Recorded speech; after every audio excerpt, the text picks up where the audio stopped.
Ang apo sa tuhod ni Gat Marcelo H. Del Pilar, si Ma'am Rita Marasigan Aguas.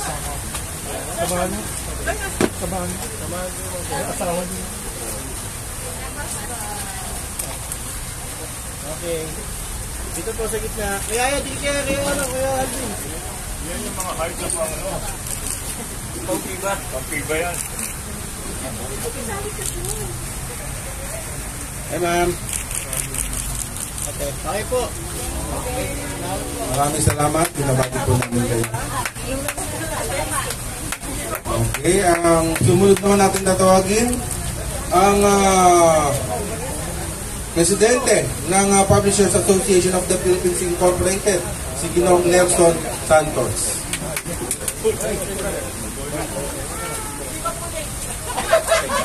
Pangulo, binabati ka namin. Ayan, maraming salamat.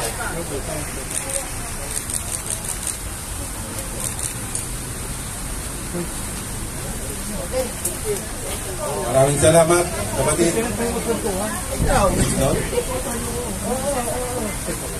Okay na?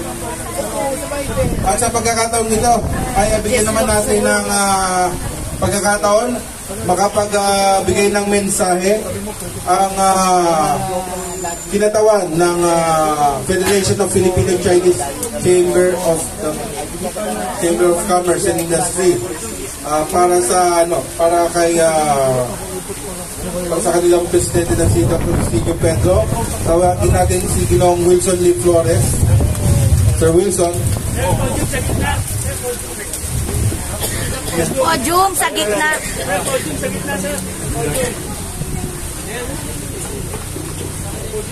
Sir, ilagay sa gitna. Mensahe si Pangulong. Yan.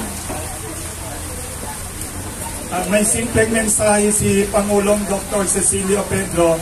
At patulad ng sinabi ng General kanina, nasa lingwaheng banyaga din gagawin kong itatry ko gawing Tagalog din Filipino. Magandang umaga sa inyong lahat. Congratulations sa National Press Club, lalo na sa pinakaunang babaeng Pangulo ng National Press Club sa kasaysayan ng Pilipinas. Congratulations, Miss Lydia Bueno, first woman president ng NPC. Ladies and gentlemen, mga kaibigan sa media, mga mamamahayag, ang Federation of Filipino-Chinese Chambers of Commerce and Industry Inc., FFCC-CII, honored to be part of this historic event na kaarawan ng bayani natin si Gat Marcelo H. Del Pilar, saka National Press Freedom Day sa Pilipinas.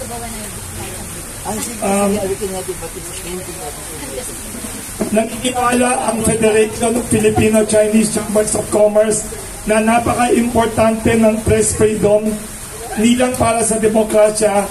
Importante to dahil kailangan natin itaguyod ang katotohanan at transparency para maging mas maganda ang ekonomiya ng Pilipinas. By the way, gusto kong i-mention din na itong si Marcelo H. Del Pilar, hindi lang siya napakagaling na bayani. Sabi ko nga dito sa apo niya sa tuhod, sabi na nabasa ko kagabi, hindi ako natulog, binasa ko buong biography niya, na napakagaling na intellectual. Ikinumpara pa nga siya kay Dr. Jose Rizal ng ibang mga banyaga. Kaya inspirasyon siya sa buong Pilipinas, hindi lang sa tapang niya, kundi sa galing niya, napakatalino. By the way, gusto ko rin i-share sa inyo na itong si Marcelo H. Del Pilar, mayroon siyang isang kaalyado sa revolusyon, at saka kababayan niya sa probinsya ng Bulacan, si Dr. Mariano Ponce. Alam nyo, ipinadala siya ng revolusyon ng Pilipinas sa Japan noong 1898 para humingi ng tulong sa ibang bansa. Binigyan siya ng tulong ng Chinese nationalist revolutionary leader na si Dr. Sun Yat-sen. Kaya hindi alam ng maraming tao sa Pilipinas na nasa kasaysayan ng Pilipinas, hindi lang natin kaalyado ang mga Chinese sa kalakalan, sa trade. Kaalyado din natin ang mga Pilipino at saka mga Chinese sa anti-colonial revolution. Ang katapangan at hindi natitinag na katapatan sa katotohanan ni Gat Marcelo H. del Pilar ay sanang magsilbing inspirasyon sa bawat isa sa atin dito upang mahalin at tunay na pagsilbihan, paglingkuran natin ng buong puso ang ating bayan.